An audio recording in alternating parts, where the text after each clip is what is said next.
Texas wants the FCC to dial back a ruling that limits amateur radio baud rate. Check this out.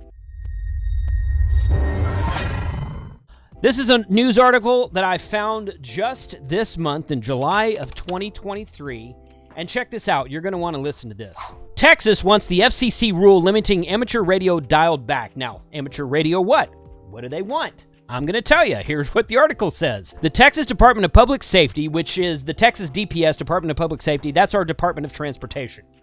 I don't know why we call it that, but that's what we call it. People move here and they're like, what's your DOT? And it's the DPS. That's what it is. Department of Public Safety has urged the FCC to lift a rule that limits amateur radio transmissions, saying that amateur operations are critical when main lines of communication are down during disasters. The state agency told the FCC chair, Jessica Rosenworcel, there's a name for you, Rosenworcel, in a letter posted Monday, that first responders often rely on data from amateur radio providers, but that the government's symbol rate rule slows down vital communication. So that's the first glimpse we get at it. But notice this. Ms. Jessica Rosenworcel, chairwoman, FCC Communications, this letter is addressed to her from Carla Jurens, statewide interoperability coordinator, Texas Department of Public Safety in Austin, Texas. So this first paragraph is really the most important part. Chairwoman Rosenworcel, I hope I'm saying that right. I'm writing this letter to you to demonstrate my support of the effort to review the impact of the FCC rules have on digital communications contained within Section 97.307 F3. Now, I had to go look that up. What does that mean? We'll come back to that in a second. Of the FCC rules. These limiting rules prohibit the state of Texas amateur radio operators to efficiently transmit and receive messages during times of disaster. This negatively impacts our citizens both in and out of disaster-impacted areas. So I will link this letter in the description below. You can go read the whole thing. So what is FCC, or what is Section 97.307 F3 specifically? Well, you can look it up on fcc.gov, and the way they format their text is really kind of hard to read, in my opinion. So I found a Cornell.edu website, Cornell Law School website, that lists Part 97 up here, 97.307 emission standards, and if we scroll down to F3 section, which is what they're talking about, only a RTTY or data emission using a specified digital code listed in 97.309 of this part may be transmitted. The symbol rate must not exceed 300 bauds, or for frequency shift keying, the frequency shift between mark and space must not exceed 1 kilohertz. The baud rate is the speed at which data transmissions can be sent, transmitted, or transmitted over certain amateur radio bands. And in all of the amateur radio test sessions, both technician, general, and extra, there are different questions about different baud rates because they can vary from band to band. So that's part of your testing question anyway. It's part of the question pool that you and I memorized when we got our licenses.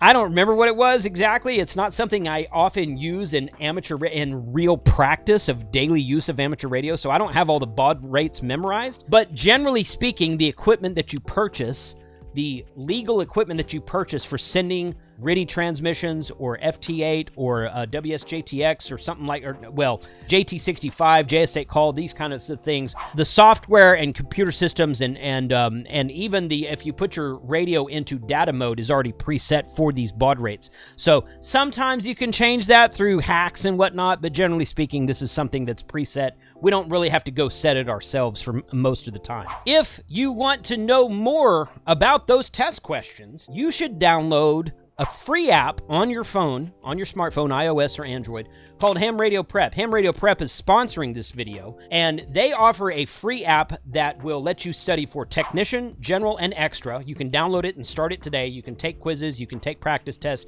you can study the question pool for the latest information on all 3 amateur radio licenses. They do have a purchase option that gives you a lot more information and adds videos and adds more descriptions and details to each of the question exams. You can always save 20% on all of their tests that you can purchase with the coupon code of Jason20. So thank you, Ham Radio Prep, for sponsoring this video. So moving back to the main article, the letter refers to the commission regulations that cap the symbol rate that amateur radios can use when sending digital codes.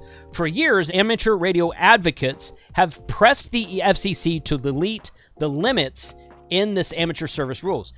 Here's a quote. "It is critical that our state emergency response teams have timely, accurate, and adequate communication flow during disasters," Mrs. Jurins wrote. State Interoperability Coordinator for Texas DPS. She's the one who wrote the letter I just showed. "The state of Texas relies on effective amateur radio communications to provide critical information and ground truth in areas severed from traditional modes of communications. Unfortunately, these rules restrict our ability to accomplish this vital task." Well, wow, State of Texas, Interoperability Manager in the State of Texas for DPS. Congratulations. Thank you. Thank you for acknowledging the importance of amateur radio during disasters. Thank you for that. And seriously, I'm grateful. I'm a proud Texan right now. Letter goes on to say, in May, Representative Debbie Lesko, Republican from Arizona, introduced the Amateur Radio Communications Improvement Act. Now, my section manager sent me some information about this a couple weeks ago, and I've been talking and doing a little bit of research about it. But this Improvement Act reintroduced this Improvement Act to eliminate the FCC's current symbol rate limit and replace it with a 2.8 kilohertz bandwidth limit.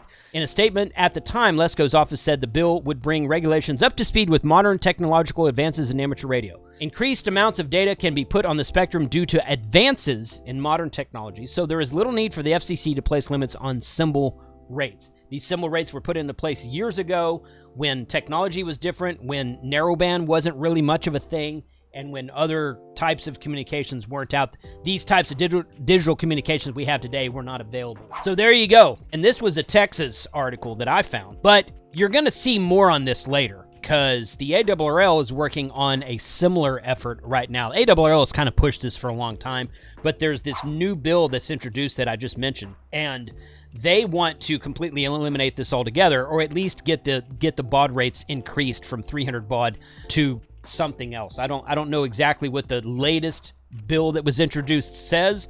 It's probably warranted some more research on that part. And like I said, I've already been talking to my ARRL division leader about coming on to a video and talking more about that. But this Texas story I thought was very interesting. So put your comments below and let me know what you think.